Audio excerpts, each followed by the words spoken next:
नमस्कार दोस्तों, आप लोग देख रहे भोजपुरी हिट न्यूज चैनल। तो बहुत बहुत स्वागत बा। तो आप लोग के बता दी कि प्रदीप पांडे चिंटू जी की फिल्म रहे दोस्ताना। तो दोस्ताना फिल्म जो कि सिनेमा घर में रिलीज कर दिया गया है 20 तारीख के। जी हाँ, जो कि छठ पूजा के शुभ अवसर पर रिलीज किया गया है दोस्ताना फिल्म, जो कि सिनेमा घर में। तो आप लोग भी प्रदीप पांडे चिंटू जी के फैन बानी, तो बहुत ही खुशखबरी के बात बा कि प्रदीप पांडे चिंटू जी के फिल्म दोस्ताना जो कि सिनेमा घर में रिलीज कर दिया गया है 20 तारीख के।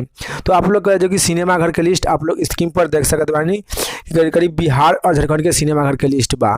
तो आप लोग भी बिहार और झारखंड के निवासी बानी, तो बहुत ही खुशखबरी के बात बा कि प्रदीप पांडे चिंटू जी के फिल्म दोस्ताना आप लोग के सिनेमा घर में देखे की मिली। तो आप लोग भी जाइए सिनेमा घर में और प्रदीप पांडे चिंटू जी की फिल्म दोस्ताना देखी और देखकर कमेंट बॉक्स में बताइए कि आप लोग के देखे में कैसा लगल। जी हाँ वालों, तो करीब 4 दिन पहले रिलीज किया गया, अभी 24 तारीख बा, 20 तारीख रिलीज किया गया है दोस्ताना फिल्म। तो आप लोग भी जाइए देखिए और देखा कमेंट बॉक्स बताइए। और जिन दर्शक लोग जो कि अभी प्रदीप पांडे चिंटू जी की फिल्म दोस्ताना देख ले बानी, वो भाई लोग अभी अभी कमेंट करके बताइए कि आप लोग के प्रदीप पांडे चिंटू जी की फिल्म दोस्ताना आप लोग के देखे में कैसा लगल। क्योंकि फुल्ली पारिवारिक फिल्म बा, बहुत ही अच्छा, बहुत ही प्यारा फिल्म बा। आप लोग भी देखिए और देखा कमेंट बॉक्स बताएं। और इस रिपोर्ट के बारे में का राय बा, का विचार बा, आप लोग नीचे कमेंट बॉक्स में जरूर बताएं।